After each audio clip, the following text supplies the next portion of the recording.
Good morning, y'all.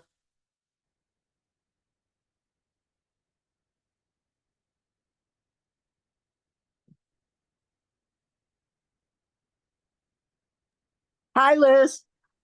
How are you? We I'm need to all right. finish our conversation from yesterday. About The one that my daughter rudely interrupted. what were we saying? Who knows? Oh, you were telling me that you had lost the connection to Yona and you were in the car anyway. Yeah. So yeah, and I don't know why we lost the connection. That never happened before. So I just figured it was everybody who had lost it. But then we just didn't go back. So how was it at the end? I mean, was she looking for us? No, she didn't comment that you were gone. Oh, okay, fine, good. I wonder if it didn't show on her screen that you were gone and only I saw you were gone. Oh, we I won't have know. no clue. We won't know. So how is Dara? How is she? She's good. It's still got a couple of months before her next CEO interview. Oh, okay. So you guys are waiting for tests or whatever. Yeah, Yeah. I wait for tests. She waits for interviews. Yeah. Yeah. Okay. And I did cancel the The one for one that was August going to 12th. be in the office. The one that was Yes. going to be. Yeah. Good. Now I did it because they sent me a reminder, through a text message. Uh-huh. So they give you the option to confirm or cancel. So I canceled it. And now I have to call because the doctor is gone this week. So now I'll call them later and tell them the situation and tell them I want the doctor to get me someone who can do this in the hospital because he doesn't do hospital. Right. Yeah. That's okay. But he's connected to which? To Condell? He's connected to that one? No, he doesn't do anything in the hospitals. Oh. Oh. Okay. Any procedures that he does in his own office. But he can get you Yes, the appointment at the he has an hospital. associate or somebody that he'll get to do the one in the hospital because I really, if he can't get an answer definitively, that would mean I'd have to have this hospital test anyway. Right. So It's why do silly. two? Right. So anyway, I have an appointment at 2:45 here in Skokie for my, I think it's thumb arthritis. From what I've been reading, it sounds exactly like that. The base of my thumbs swelling and pain. So I'll see what he Carpal says. tunnel? Hi, Estelle. Well, it might be, but I don't know. There's some things about it which, because they say your fingers tingle and it goes up. That I don't have. Hey, everybody. Hi, Estelle. Well, that's good. It does sound like arthritis. Yeah, and that's what it sounds like. I'll see what he says. So, yeah. But anyway, I'm leaving right after class to go to Macy's to buy a gift for my new, my cousin's new baby, and so that's where I'm off to today, and probably tonight. Who knows what you'll be doing? Yeah, I don't know what I'm going to. I like the idea of Lou Malnati's, though. Me too. I was gonna say pizza tonight, people. Pizza. Yeah, So, because Dara said she might go to the gym, and if she goes to the gym by the time she comes home, you'll be I'm home. going to be gone already. So I'll probably join you guys. Hello, Rabbi. Hi. Somehow I'm having technology issues with my iPad, so we're on my phone. Let's see if Is it charged? Yes, my phone is charged. Now I have to see if I can do what I do. I think I can still do it, right? Oh, you mean share screen? I can do it. Here we go. All right, then I'm going to be quiet now. Did it say anything about recording? It didn't say it, right? We don't record this, do we? I don't think we record this. Yes. It said. When I came online, it said this is being recorded. Oh, yes. Good. Yes. Okay. Which means I better watch what I say. Here we go. It is working. Okay, here we go.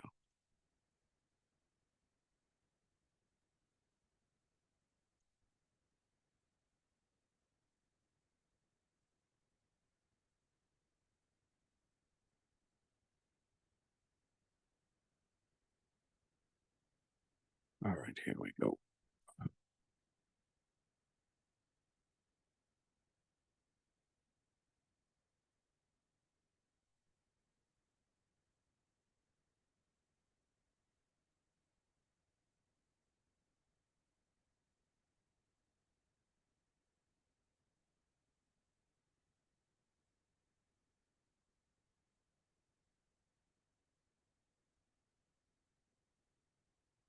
Okay. That he, Hashem, prohibit us from making a pillar to which we attach ourselves and honor, even if it is positioned to serve God upon it. And this is because it appears like idolatry, since this is what they would do: build a pillar and place an idol on it. And that is his may be exalted, saying, you shall not say it, set up a pillar for yourself. One who transgresses this is a negative commandment and is liable for lashes. So this is a different level than what we have talked about before. And the Hebrew term for this is matseva.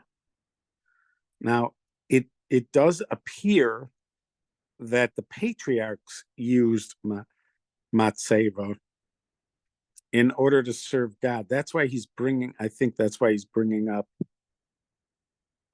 even though it could be positioned to serve God upon it. But at Sinai, it becomes changed. And this is an example of behavior that may have been practiced before Sinai that changes once we get to Sinai. Another example of this would be making offerings that are local, your own offering, or having offering sites that are essentially private, which is called a bama. So that is another example of something that was considered acceptable during the time of the patriarchs, but was no longer considered acceptable once there was a tabernacle, once there's a mishkan. There is with the bama, with the private offering places, or even public offering places, but they're not at the mishkan. There is a discussion about this, like, would it be permitted when there is no mishkan or Beit HaMikdash?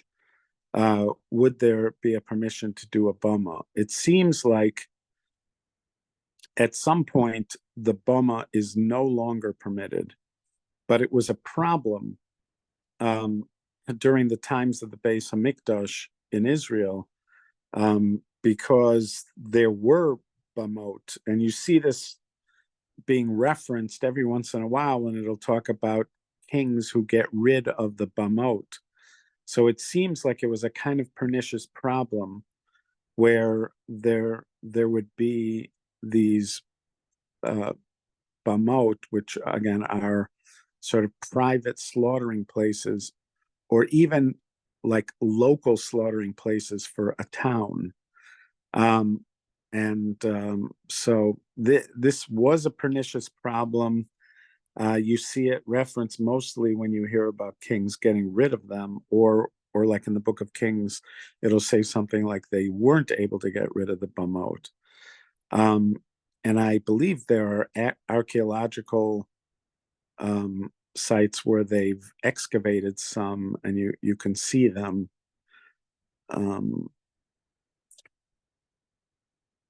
But again, this is not the bama. I was just bringing that up as another example of something related to offerings that would have been considered acceptable at one point, but are no longer considered acceptable.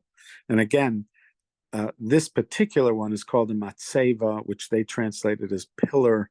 In modern usage, matseva is a headstone for a grave. So hakamas matseva is a setting up of a gravestone, or what we today call unveiling. But in those days, it meant you were using it to worship. Even if you're using it to worship God, it is considered forbidden practice. But again, it's not the punishment is not at the level that we've seen earlier when it comes to idolatry, where that is death penalty by the court or death penalty by heaven. This is lashes. And then in Mitzvah 12, that he prohibited us from making a stone that is designed for bowing upon, even if this is for bowing to God. I lost it. Oh, there we go. I touched the thing. That's dangerous.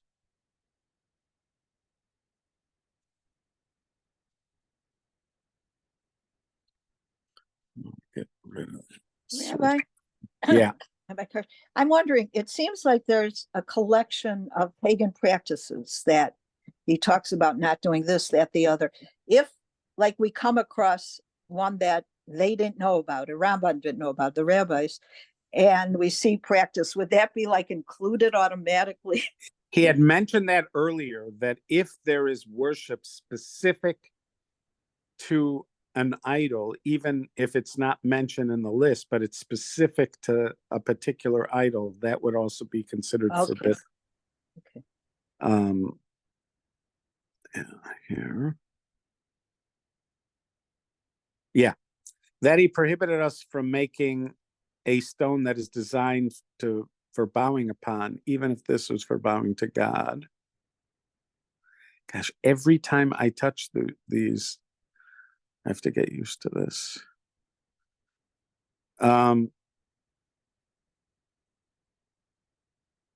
Maybe you're blessed. This too is because it resembles idolatry, since they would thus make craftily decorated rock in front of an image and bow down upon it to that image. And he said, you shall not install a figured stone in your land to bow upon it. One who transgressed this negative commandment is lashed. The language of the Sifra is not install in your land. In your land, you do not bow upon the stones, but you bow upon the stones of the temple. The regulations of this commandment have already been explained in the Gemara in Megillah. See Parshat Bahar, Mishnah Torah, Foreign Worship and Customs of the Nations, number 6. I just want to look at this for a second.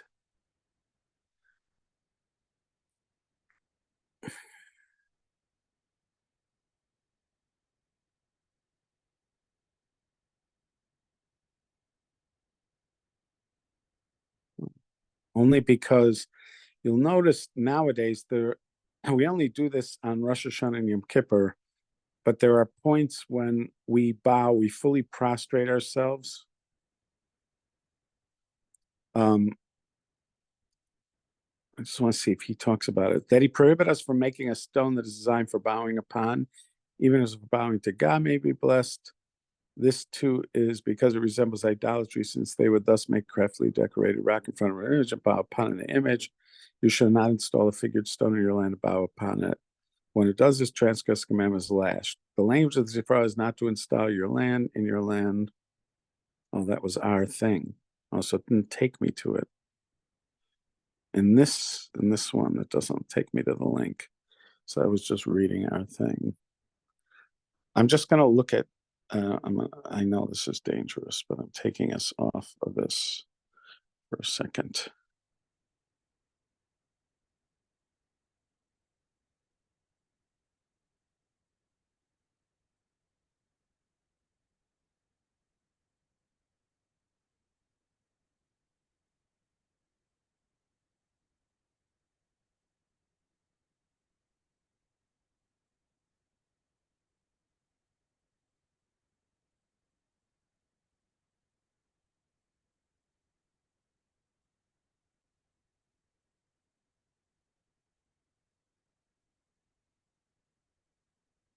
So, let's see, I don't know. Let me just see here.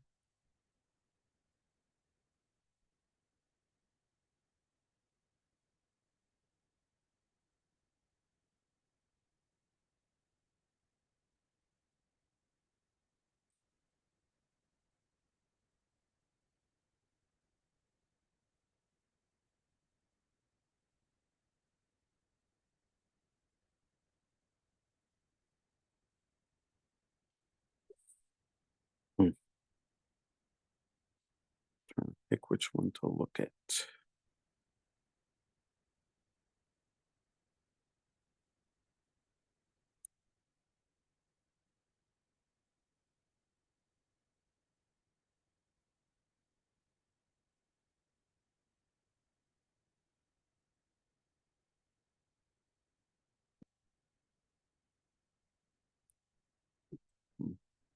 There are 2 holy days of the year on which we kneel and bow to the floor during davening, Rosh Hashanah and Yom Kippur. On Rosh Hashanah, this is done as part of the Aleinu prayer, whereas on Yom Kippur, we bow as we recount the Kohen Gadol's unique temple service for the day. The rulings of some poskim imply that there used to be a distinction between the full prostration of Yom Kippur and the partial bowing down of Rosh Hashanah. Today, our practice on the 2 days is similar. In both cases, we go down onto our knees and bring our heads to the ground. Aside from these instances, however, there are many times when we kneel on the floor, actually prostrate ourselves completely. This can happen while doing push-ups, while looking for a lost item under a bed, or in many other cases. In the current article, we will explore the halachic aspects of kneeling and prostrating oneself on the floor. Is this permitted? What restrictions are there on prostration, and what measures should be taken to avoid running into a potential problem? The Torah notes a prohibition of prostrating oneself on a stone floor, and a stone covering you shall not place on your land to prostrate yourself upon it. The Rambam explains that ancient idolaters used to put down stone flooring and prostrate themselves upon it before their gods. Because this was the way of idolaters, the Torah forbids it even in the service of Hashem. An alternate explanation is that because non-Jews bow in this manner before their gods, one who sees someone kneeling on a stone will suspect that person as bowing to Avodah Zarah. A third possibility, all right, so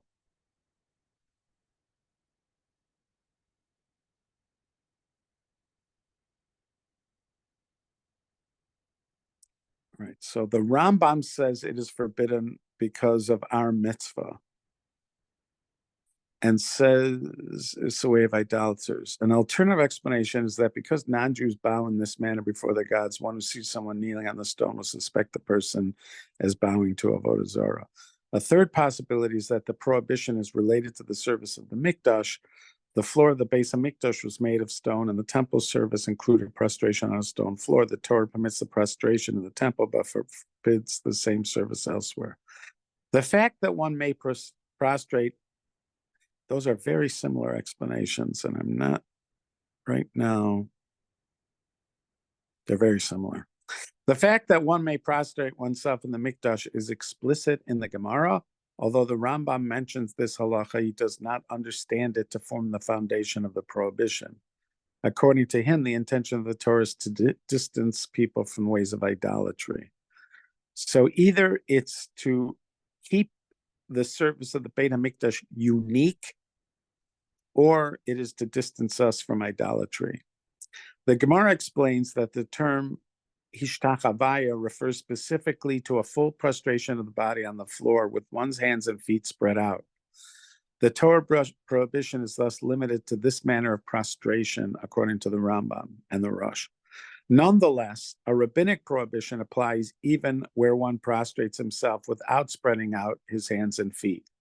Likewise, it is forbidden to fully prostrate oneself even on a non-stone floor due to the concern that one might come to do so on a stone floor. The latter prohibition is mentioned by the Ramah and the Magen Avram with regard to the laws of Tachnun. So nowadays, this is a prayer that is said after the Amidah in the Shachris service and at the Mincha service. So typically what happens nowadays is that you sit down and you lean your head on your arm. But it was customary to actually bow to the ground during Tachnun. So although it was customary to bow to the ground while saying Tachnun, authorities note that one must refrain from bowing down on a stone floor. The prohibition is also mentioned by later authorities. Because of the prohibition of bowing down on a stone floor, the Shulchan Aruch and the Ramah write that one should not bow to the floor while reciting Tachnun, but rather lean over to one side while bowing. In their days, Tachnon was recited while bowing oneself fully to the floor.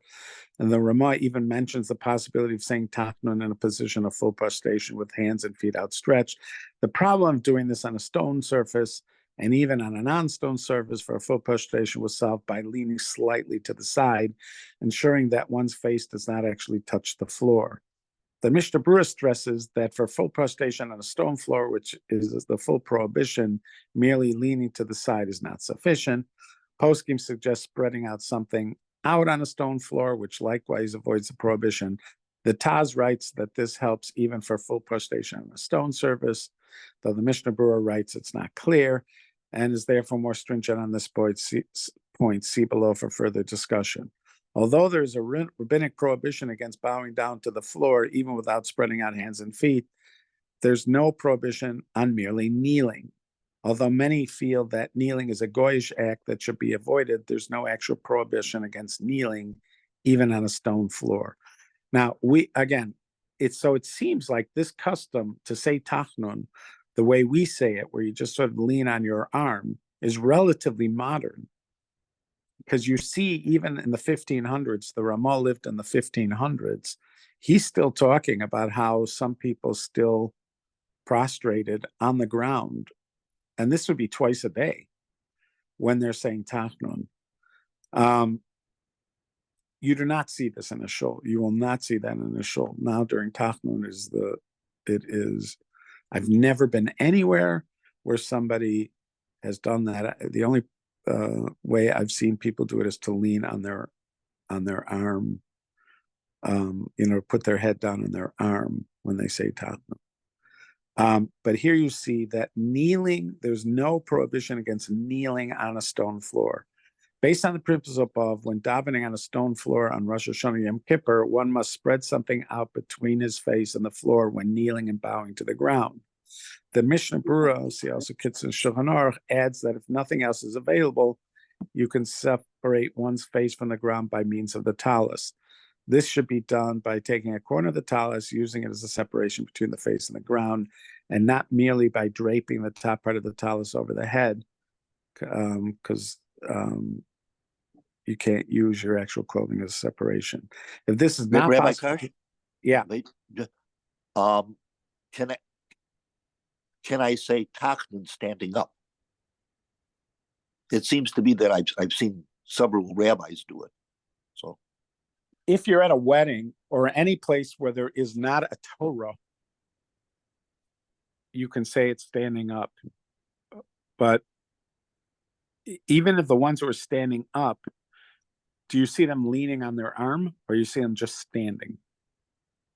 that's true. I mean, like some of them will sit down, and some of them will, some of them will keep standing at the oven. And will they lean on their arm? I didn't notice. If there is no Torah, like if you're at a wedding or something, and you're davening mincha at a place where there's no Torah, there's no that aspect of the bowing is not done. Yeah. So there you would see everybody sort of just standing there. Actually, I learned this on the QE2, because one day for davening, they for chakris. So I and the rabbi were the only two people there, and he was reciting Tachnon, and he was standing up. So I asked him about it, and there was a Torah there, so he said it was okay. Whatever. Did he lean on his arm? That's a I question. did. I'm not observant. Yeah, You I always don't know. lean. I'm not an observant Jew. The boat was leaning. The boat was leaning. Also, it might be different if it's not a place where there regularly is a Torah and somebody just brought a Torah. I don't know. Yeah, I'd be interested to see if he was just leaning on his arm. Or if he felt like, since it's not a place that regularly has a Torah, they just brought the Torah for that thing. Maybe he holds you don't have to do it there. Not sure. This is permitted provided one does not prostrate himself fully, and is generally not done today. The prohibition of bowing on a stone floor applies to men and women alike, yet the custom of many is that women do not bow on the ground at all on Rosh Hashanah and Yom Kippur. Some authorities write that marble has the same halacha as stone with regard to this prohibition of bowing down, and it follows that common ceramic tiling might also have the same halacha. Asphalt and cement will likewise share the stringency. However, the same poskim write that bowing down on a brick floor is not a concern, although there is a rabbinic prohibition against bowing down on any floor. This prohibition applies only to full prostration, stretching out hands and feet, and not bowing down alone. So the way we bow on Rosh Hashanah and Yom Kippur, and when I say we, apparently it's just they're saying the custom is men, is not the prohibited style where you're fully prostrated, arms are stretched out, and legs are stretched out. The way we do it is you kneel and then touch your face, and that would not be a problem on floor that is not stone. Some mention that the custom today is that one does not kneel and bow on any floor, even a floor with a permanent carpet or without a separation. You will see on Rosh Hashanah and Yom Kippur, in places where they do this, that they will hand out paper towel. You'll see people bring towels, actual towels, or small rugs, or small carpets. And they will use those for the bowing down on Rosh Hashanah and Yom Kippur.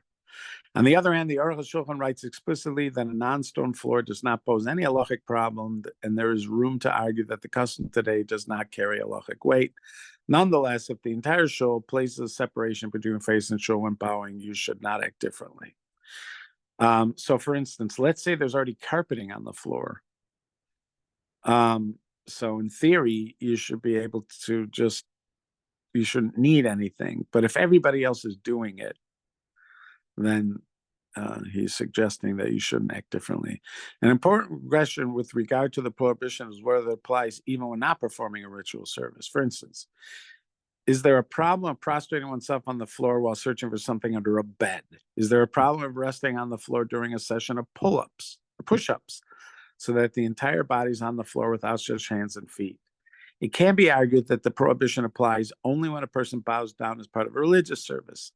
Based on the reasoning of the Rambam for the prohibition and the reasoning of the Kesef Mishnah citing Rashi, it is certainly possible to say that an act of prostration unrelated to religious service does not resemble idolatrous ways or resemble the service of the Mikdash and would therefore be permitted.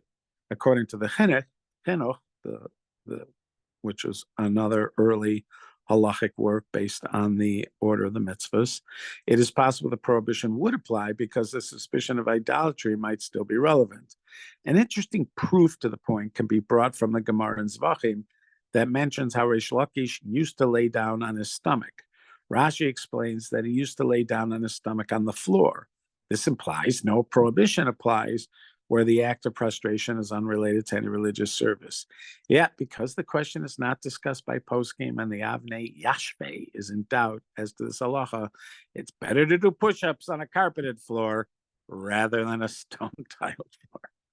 All right, that is one treatment of this. I just wanted, mainly because you see this custom in shul where people are putting down either paper towel or using some kind of cloth or towels or rugs or something during that time when people are doing the bowing on Rosh Hashanah and Yom Kippur. I thought we should let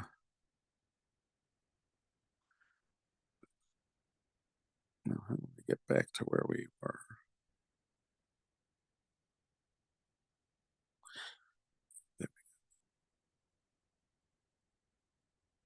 Thought we should look at that. So that's what we did.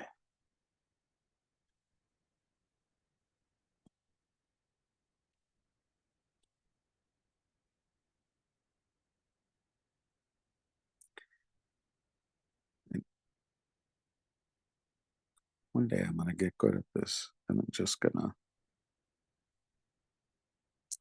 put a bookmark. We leave off, so I don't have to keep on. Going back to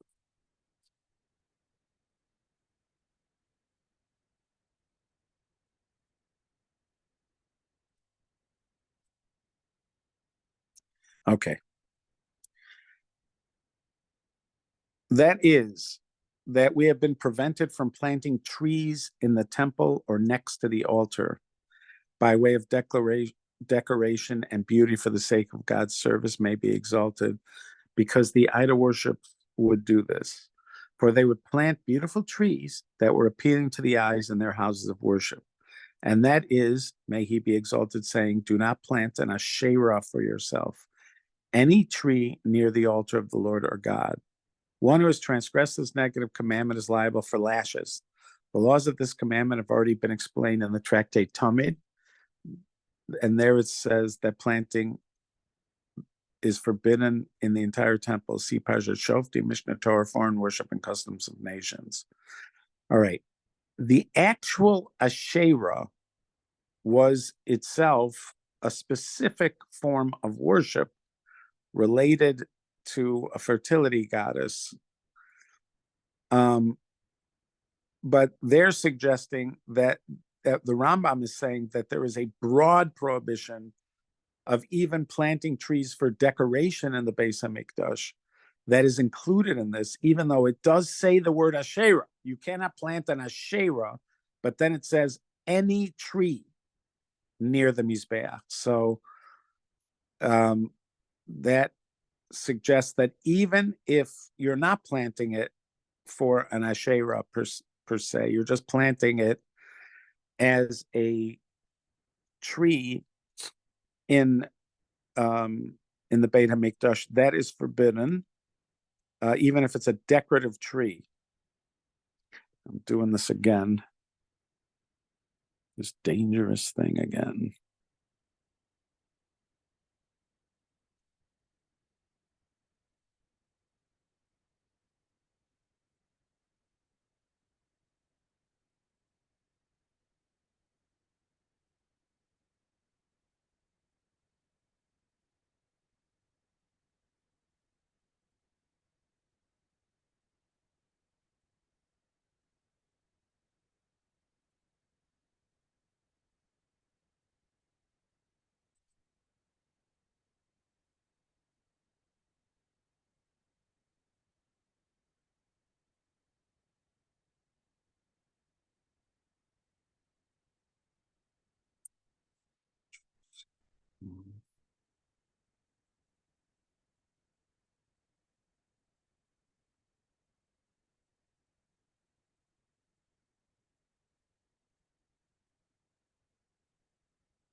We'll go over some now. Noise.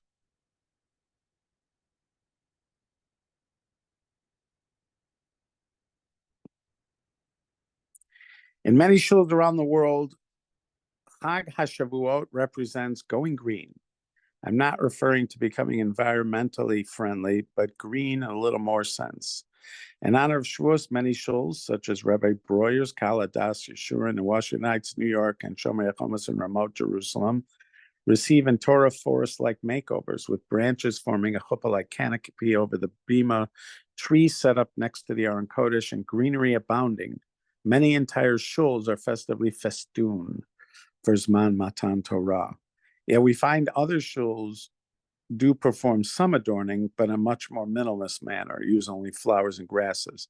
And of course, there are shuls with no special Shavuos decorating done at all. While there are many variations on this theme, and each kehillah and shul follow their own tradition, this article sets out to explore the main prevailing minhagim throughout Klal Yisrael in relation to this matter, as well as the halachic background. The great codifier of Ashkenazic halacha, Rabbi Moshe Isserles, better known as the Ramah, in the Laws of Shavuos, writes that it is the custom to spread grasses on Shavuos in many shuls and houses as a remembering to the joy of Matan Torah, mentioned as a tradition of several early Ashkenazic authorities, including the Maharil, Trumas Hadeshen, as well as the community of berms. The Ramah codified this minhag of greener and Shavuos as proper practice. There are several rationales given by our luminaries to explain the connection between our adornment of a shul for Shavuos and the actual day of Matan Torah. The Levush explains that since at the time of Matan Torah, which is the speaking of the Ten Commandments, the verse specifies that the cattle and sheep were prohibited to graze in the area, implying that Mount Sinai became surrounded by grass at the time. So therefore, as a memory of the giving of the Torah, we do the same. The Ma'aril, seemingly in the earliest mention of this minhag, states that the custom to festoon the shuls, especially with fragrant grasses and flowers. Several Sfarim sourced in this Gemara and Shabbos elucidate the pasuk in Song of Songs, your lips like flowers, to be referring to the giving of the Torah. Every word spoken by God is filled the world with an ethereal fragrance. Therefore, the commemoration, we spread aromatic flowers on Shavuos.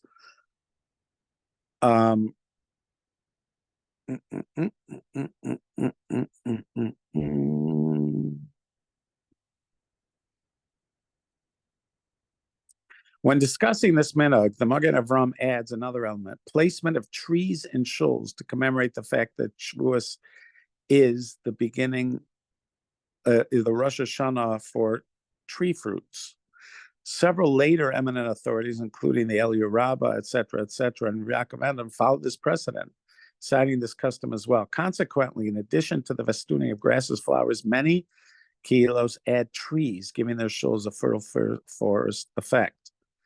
The Minchas Eliezer of Munkach, in his work, cites an allusion to this minhag from the Zohar HaChadash in Parshas Emor, quoting the verses in Parshas Pinchas addressing the Yom Tov of Shavuos. The Zohar writes that Rav Shimon expounded on the pasuk Oz Yan Yurananu Atzei Ya'ar Milifnei Hashem. The trees of the forest rejoice before Hashem, which we all know from reading Hodu daily, and then goes on to explain the Kabbalistic secret of trees. Hence, we see the connection between trees and Shavuos. The Chassam Sofer was very makbid on this minhag, and one year, had the Gabbai had not set up trees in the shul of Shavuos, he did not live out the year. Other reports state that instead his house burnt down. Whichever way the story actually occurred, we may discern the Chassam Sofer indeed placed trees in shul in addition to Grini and Shavuos.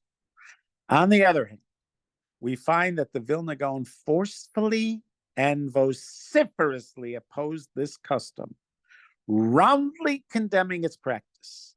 And according to his Talmud, Rav Avram Danzig, in both of his essential renowned halachas svarim, Chai Adam Orachaim and Chachmas Adam Yerodea, as well as his book Maisa Rav, which details the Gaon's personal anhagos, the Gra actually and actively abolished this minhag from Klal Yisrael. His reason for doing so was that this day, in his day, non-Jews set up trees in their houses of worship as part of their holiday services and festivities. The Gra maintained that if we continue to do as well, it would be violating a basic biblical tenet of following in the statutes of Gentiles, and is therefore essentially forbidden. But to properly understand this background, some background is required. All right, so now we're going to part 2. How do I get to that? To the part 2 one.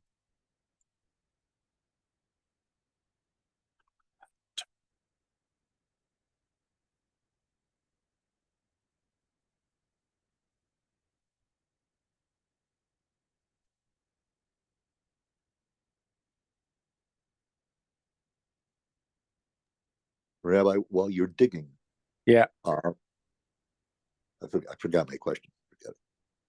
Okay. All right. So the Vilna Gaon. This seems like very similar to as the Rambam explains, the problem of planting trees in the Beis Hamikdash. He is not citing our prohibition, in other words, he's not saying it's a violation of the biblical prohibition, but the reasoning runs very similar to the way the Rambam's explaining why the Torah forbade putting trees in the Beis Hamikdash.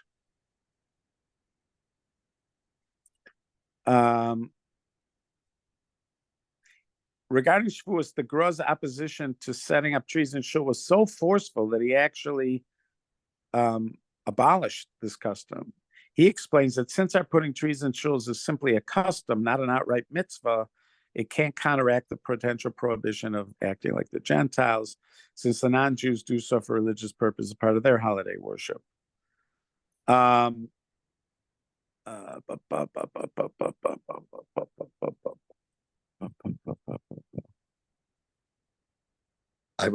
remembered my question. Yeah, go ahead. Go ahead. Supposing that we had our practice and that we put our trees in the shul, and then the goyim started doing it. Does the thing of the fact that we seem to be emulating the Gentiles, does that come and bite us?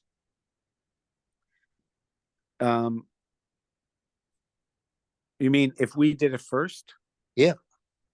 So that business, by the way, going back to the bowing on stone floors, it's possible that they got the bowing from us, but then once it became, according to those who say that because they bow that way, it's possible they did learn it from us, but then it became, I know it could be like a kind of thing where they learned a behavior from us and then it became prevalent amongst them, and now it's a problem if we do it.